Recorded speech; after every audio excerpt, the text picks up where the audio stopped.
19 জন Israeli সেনাকে পরপারে পাঠানোর দাবি করেছে হামাস। লম্বা বিরতির পর হামাসের পাল্টা হামলায় যেন দিশেহারা ইসরায়েলিরা।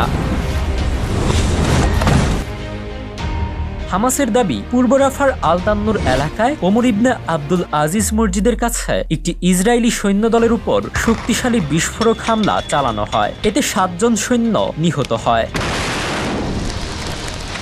একই পাড়ায় আল ফিদাই জাংশনের কাছে একটি বাড়ির ভিতরে অভিযান চালানোর প্রস্তুতি নেওয়ার সময় তারা 12 জন সৈন্যের একটি ইসরায়েলি ইঞ্জিনিয়ারিং ইউনিটকে দুটি অ্যান্টি পার্সোনেল এবং অ্যান্টি আর্মর শেল ব্যবহার করে হামলা চালিয়েছে। আর সেই হামলায় নিহত হয়েছেন 12 জন ইসরায়েলি। হামাস আরও দাবি করেছে, বাড়ির ভিতরে বিস্ফোরণের বহু হতাহতের ঘটনা ঘটেছে। মৃত ও আহতদের সরিয়ে নেওয়ার জন্য ইসরায়েলি হেলিকপ্টার অবতরণ করতে দেখেছে তারা।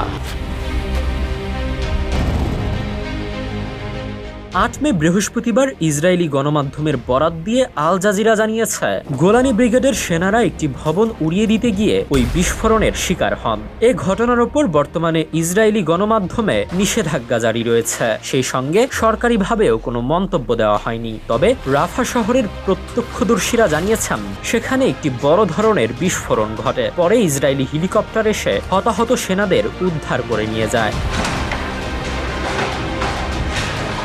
অনেকে মনে করছেন, সেখানে ধ্বংসস্তূপের নিচে এখনো ইসরায়েলি সেনা আটকে রয়েছেন। এলাকাটিতে তীব্র সংঘর্ষ চলছে বলেও জানান তারা।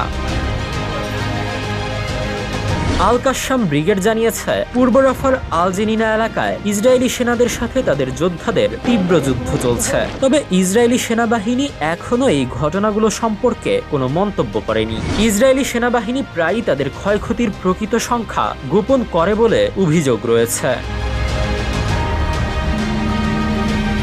ইসরায়েলি সেনাবাহিনীর সর্বশেষ তথ্য অনুযায়ী 2023 সালের 7 অক্টোবর থেকে এখন পর্যন্ত 854 জন সৈন্য নিহত হয়েছে। এর মধ্যে গাজায় চলমান অভিযান শুরুর পর গত 18 মার্চ 2025 থেকে 6 জন মারা গেছে। আহতের সংখ্যা 5847 জন, যার মধ্যে গাজায় 2641 জন।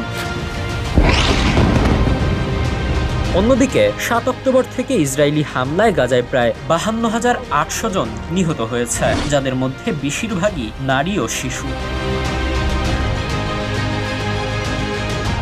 গাজার মোট জনসংখ্যা প্রায় 30 লাখ। যুদ্ধে মোট নিহতের সংখ্যা জনসংখ্যার প্রায় 2.3 ভাগ, অর্থাৎ প্রতি 100 জনে 2 জনের বেশি নিহত হয়েছেন। উল্লেখ্য, গাজা পৃথিবীর সবচেয়ে ঘনবসতিপূর্ণ এলাকাগুলোর একটি।